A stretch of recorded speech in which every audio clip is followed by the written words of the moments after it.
Hello, this is Julian with Coffee Reviews, and today we'll be reviewing the Jose Ever Muñoz Wash Process Colombia from Thankfully Coffee. And there's the bag right there. And Thankfully Coffee, based out of Auburn, Alabama, and their coffee roaster has appeared on this channel on numerous occasions, including a recent review of their Gloria Cecilia, a different wash process Colombian coffee. And like with that Gloria Cecilia, Thankfully Coffee did reach out to us about this one, as they were very excited for its release. And given that we haven't featured too many coffees from the Copa de Oro competition, it felt like a great opportunity to review one. So we went ahead and purchased it, and we will see how this one turned out. This right here is day 40.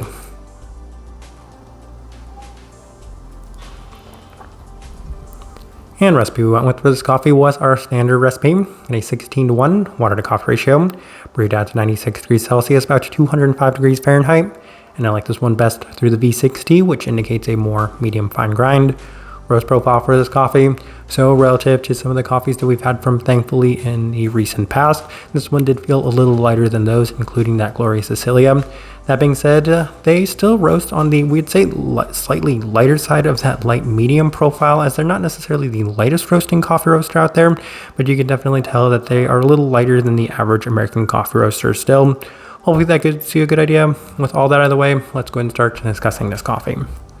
Day 15, first impression, and we did opt for the V60, and the cup was mostly offering an abundance of the expected Kenyan-like characteristics, with some bright red fruits at the forefront and a little bit of a darker molasses-like sweetness on the back end. So it was a nice start, but it's kind of interesting, and a lot of the reason why I haven't made too much of an effort to review a lot of these Copa de Oro coffees is because so many of them turned out very Kenyan-like, and that's kind of the impression I had from this coffee based off of the description and the fact that it is yet another pink per bone coffee. So I wasn't entirely sure if that's the case with this one, how it was going to turn out, but it certainly did from that first try. And a lot of the description I had received from Thankfully Coffee as well did lend itself towards that direction. So given that's the first impression of this coffee, I said, we'll see if it changes at all, or if this is kind of the way that this coffee is.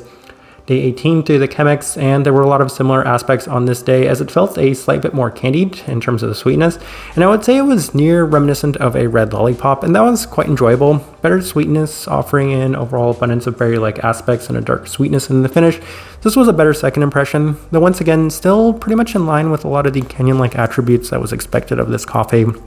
Day 21 through to the April brewer, and there was a fair bit of consistency to the cup, as it continues to offer plenty of those Kenyan-like aspects with an abundance of the red fruits at the forefront, more of that dark candy finish with slightly nicer definition to the listed cranberry aspect. And as somebody that doesn't particularly love the red fruit aspects or even cranberry like just profile in general, it was nice in terms of the definition and just how much clarity there was to this coffee, but at the same time, it was definitely skewing in that Kenyan-like profile that's not necessarily my favorite.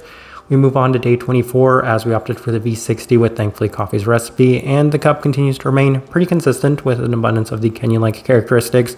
And based off of our previous reviews from Thankfully Coffee, I do have to say that their coffees come out extremely consistent. I have to say that they're probably one of the more consistent coffee roasters that we've reviewed in general, as a lot of the time it feels like with the adjustments we make, granted we don't make heavy adjustments since their recipe is pretty similar to our own recipe, it turns out pretty similar regardless, especially with as much time having passed between the time we originally start the coffees and by the end. This one was no exception, as it continues to have that red fruit forward quality in a slightly tart sense, with a little bit of that darker sweetness yet again. Can see the earlier mentioned red lollipop, though it was a little bit more faint this time around. Day 27 through the Chemex with Thankfully Coffee's recipe, and this felt like the best that had been up to this point, as off brew it has those nice red candied aspects to it. The cup continues to remain very Kenyan-like, bright tart red fruits, and the downside of the cup is that it didn't necessarily cool off particularly well, as I feel like it lost a little bit of its structure on the cool down itself. Day 30 through the V60 with our standard recipe, and this is the best that had been up to this point, as up to that point I'd felt like toning this coffee down didn't necessarily do it a whole lot of justice, and the main reason for this is mostly because of the liveliness and intensity of those red fruit aspects on this day. Pretty bright and Kenyan-like, again with a slightly better candied structure to the cup in terms of the red fruits and a tart sense, though at the same time I can't help but shake the feeling that a lot of this coffee seems to be kind of, we'll say, lowering the overall intensity in terms of, and that's not necessarily a good way to say it, it seems to be kind of fading this coffee in general. Most notably and interestingly, there's that consistent, thankfully coffee-like aspect. And it's kind of interesting is I feel like a lot of their coffees do have this kind of interesting feel that it's a little hard to describe, but oftentimes I feel like you can kind of taste maybe the charm of the machine that they're using. I used to say that with Sweet Bloom's coffees way back in the day and Manhattan's coffees for a little bit. But when it comes to thankfully coffees, I can definitely see this kind of consistent theme with their coffees. It's a little hard to describe, but I feel like it might be the roaster feel that's present within these coffees. Still not necessarily cooling off exceptionally well though, with a slight loss of the structure itself. Day 33 through the Chemex with our standard recipe, and I definitely felt like I had a preference towards the V60 with this coffee as there's a slight bit less definition to it. Once again, especially as it cools down, I didn't necessarily enjoy the way that this coffee cooled down, as right at the forefront you're getting a lot of those Kenyan-like components, but at the same time they just kind of seem to either skew in a direction that I'm not necessarily enjoying or don't necessarily hold that same sort of red berry intensity.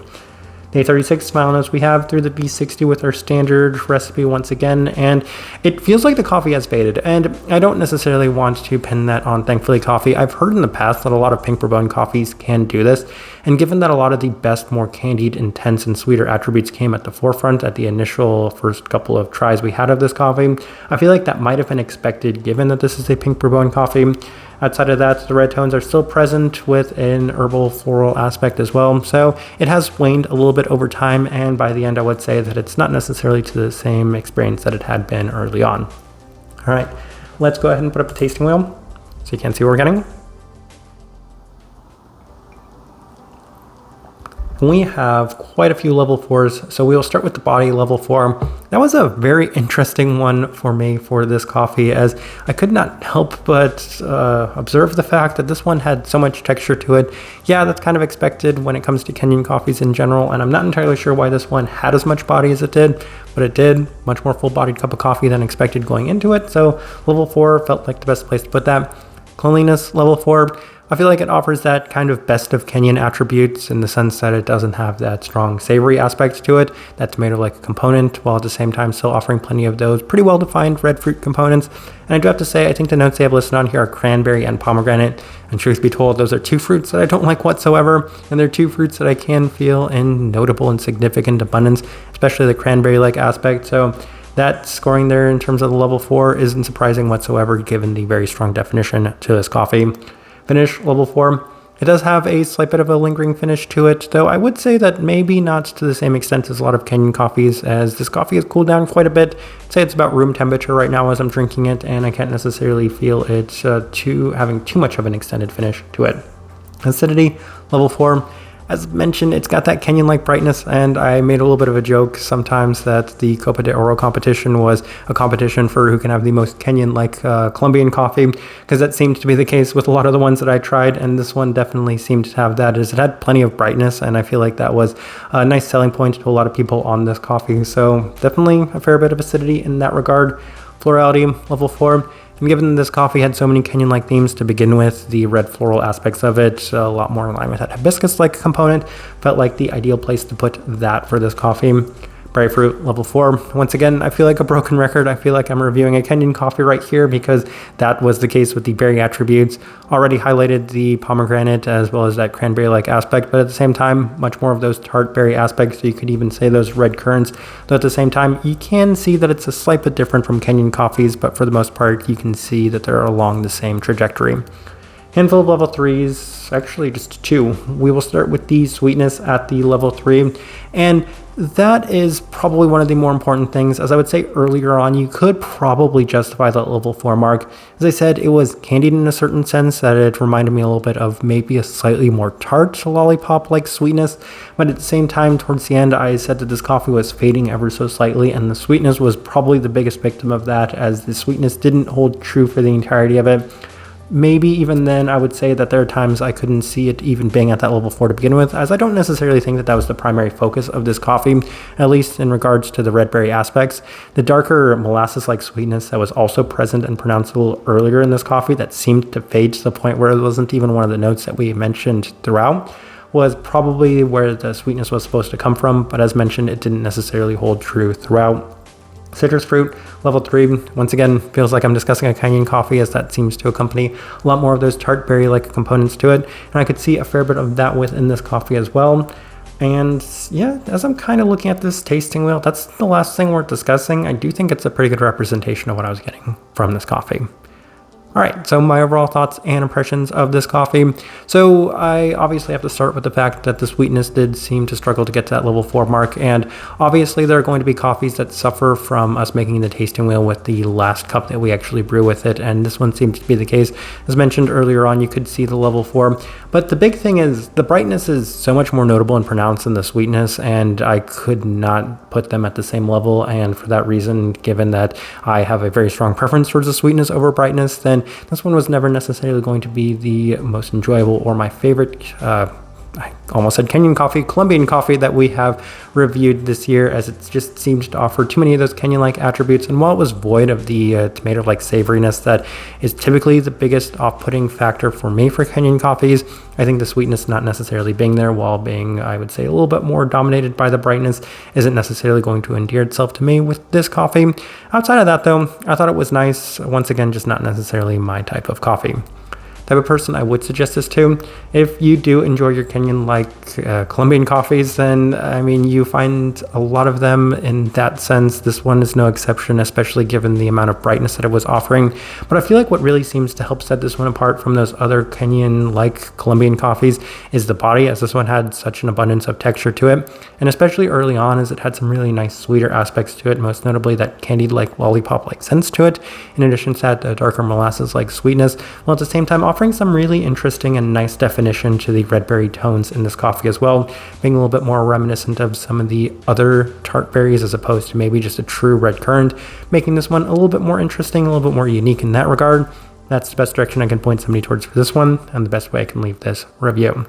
If you by chance had an opportunity to try this coffee, I'd love to know your thoughts and impressions of it as well. If you're enjoying the content, give this video a like, subscribe if you're not already subscribed. This right here has been a review of the Jose Ever Muñoz wash processed Colombia from Thankfully Coffee. Thank you for watching.